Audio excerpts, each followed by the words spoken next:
बोलो शिव शंकर भगवान की जय। उमापति महादेव की जय। गणपति महाराज की जय।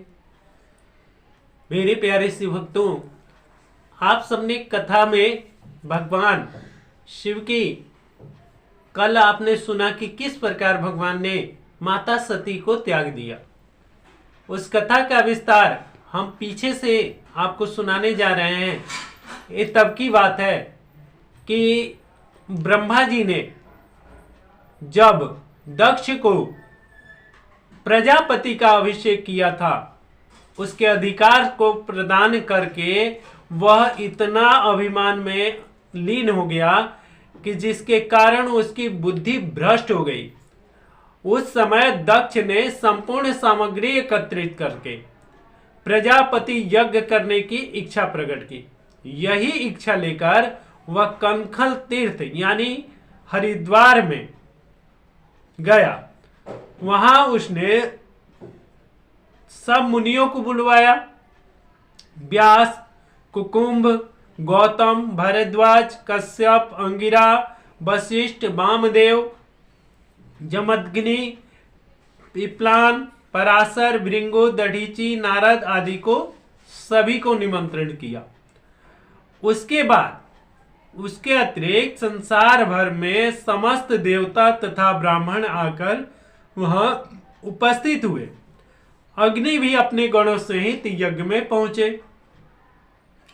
अन्य देवता भी उनके बुलावे पर विष्णु जी सहित प्रसन्नता पूर्वक यज्ञ में सम्मिलित हुए।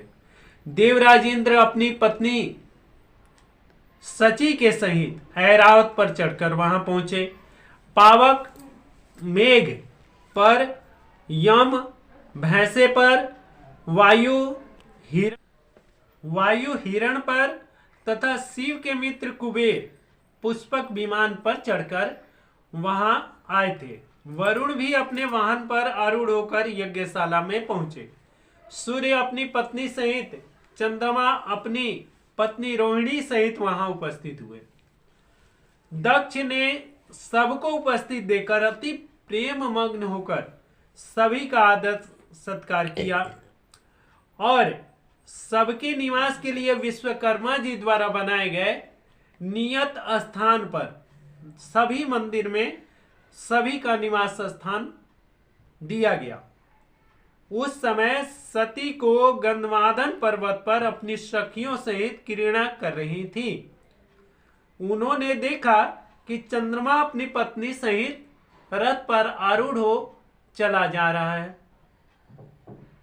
सती ने अपनी विद्या नाम की सखी को आदेश दिया कि तुम चंद्रमा से जाकर पूछो कि वह कहां जा रहे हैं।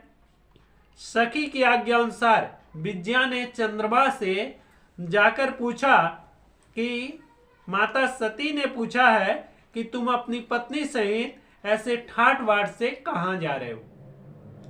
यह बात सुनकर रोहिणी ने कहा कि हे सती के सहेली, हम अपने पिता दक्ष के घर यज्ञशाला में सम्मिलित होने जा रहे हैं।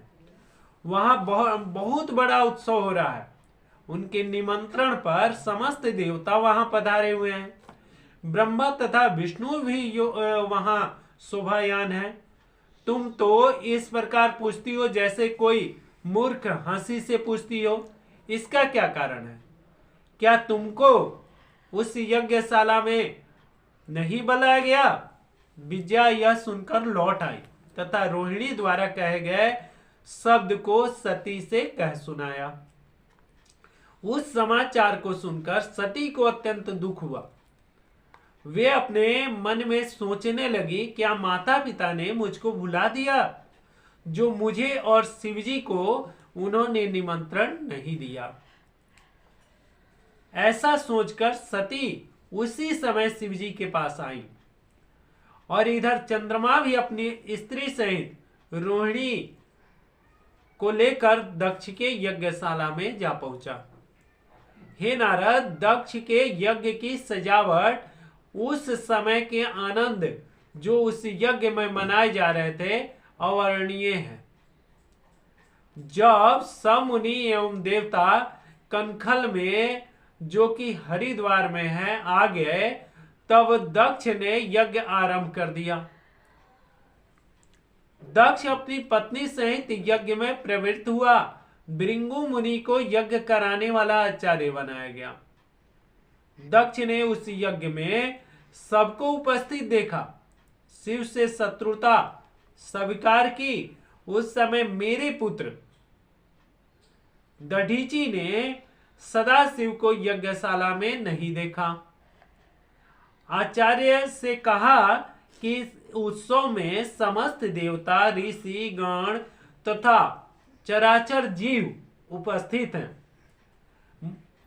परंतु फिर भी मैं निश्चय ही कहता हूं कि यह सभा भगवान सदाशिव के बिना यूं ही अशुभ मालूम पड़ता है।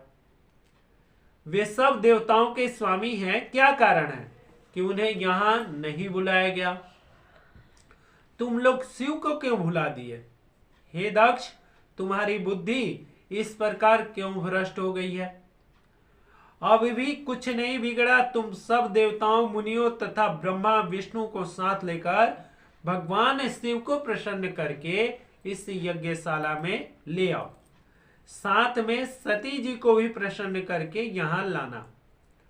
यह निश्चय समझ लो कि बिना शिव के यहां आए हुए यज्ञ पूर्ण नहीं होगा।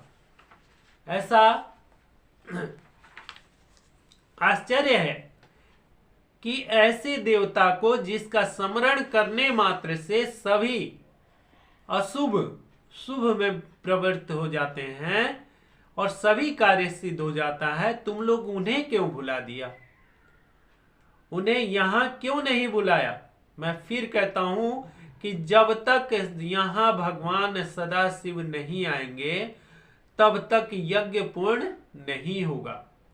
दधीचि के ये वचन सुनकर दक्ष अत्यंत क्रोधित हो गए और लाल पीला होकर हंसकर बोले कि हे दधीचि, यहां पर सब देवताओं के स्वामी बैठे हैं, सब धर्म वेद तथा शुभ कर्म पूर्ण रूप से उपस्थित हैं, सबके स्वामी विष्णु जी भी हमारी यज्ञशाला में विराजमान हैं। अब क्या शेष रह गया सो मुझे बताओ। मेरे इस यज्ञ में ब्रह्मा, वेद, धर्म शास्त्र, पुराण, उपनिषद भी अपने अपने गणों सहित आ चुके हैं। मेरा यह सौभाग्य है कि इन सबने मुझ पर बड़ी कृपा की है। आज मेरे यहाँ इंद्र समस्त देवताओं के साथ विष्णु भगवान तथा तुम्हारे समान अनेक मुनिगण विराजमान हैं। अब फिर शिव के आने की क्या आवश्यकता है? तुम सब मिलकर इस यज्ञ को पूर्ण करो। मैंने अपने भाग्यवश तथा ब्रह्मा की आज्ञा मानकर अपनी कन्या का विवाह उस शिव के साथ कर दिया।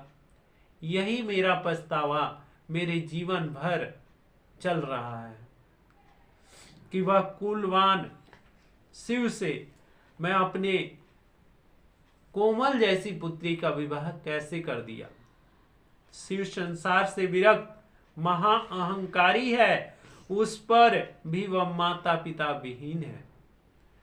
इसलिए मैंने ऐसे शिव को इस यज्ञ में बुलाने की आवश्यकता नहीं समझी और ना ही हमने उनको बुलवाया है। मैं तुमसे कहता हूं कि तुम पुनः ऐसे वचन मुख पर मत लाना। अब यही उचित है कि तुम सब मिलकर मेरा यज्ञ पूर्ण करो, मुझे आनंद प्रदान करो। दक्ष के ऐसे अहंकार पूर्ण वचन सुनकर किसी ने कोई भी उत्तर नहीं दिया, ना ही किसी ने विरोध किया। सब शांत रहे। उनकी यही शांत रहना सबके लिए महापाप हो गया, क्योंकि सभी ने अपने कानों से भगवान शिव की निंदा सुन रखी थी। इस पर दधीचि ने पुनः कहा कि बिना शिव के यज्ञ कभी पूर्ण नहीं होगा। तुम सब धोखे में हो। सो इसका अनुसरण कर रहे हो। यह दक्ष बड़ा अधर्मी तथा महापापी और मूर्ख है, जो शिव की निंदा कर रहा है। यदि इसने शिव को नहीं बुलवाया तो इस यज्ञ का पूरा होना तो बिल्कुल ही निश्चित है। यज्ञ कभी भी पूर्ण रूप से अशुभ ही होगा। जो इस यज्ञ में रहेगा वह भी दुख का भागी बनेगा। यह कहकर दधीचि उस सभा से उठकर चले गए तथा बहुत से मुनि भी दुखी होकर उनके साथ ही वहां से उठकर चल दिए। ऐसे मुनियों को अपनी सभा से जाते देखकर दक्ष ने अत्यंत प्रसन्नता प्रकट किया और यह कहा कि यह बहुत अच्छी बात है कि जो शिव के प्रेमी हैं, भगवान शिव के भक्त हैं, जो मुझको दुख देते हैं, उठकर चले गए। अब तुम सब मिलकर मेरे इस यज्ञ को पूर्ण करो। दक्ष की बात सुनकर यज्ञ का कार्य आरंभ किया गया। बोलो शिव शंकर भगवान की जय।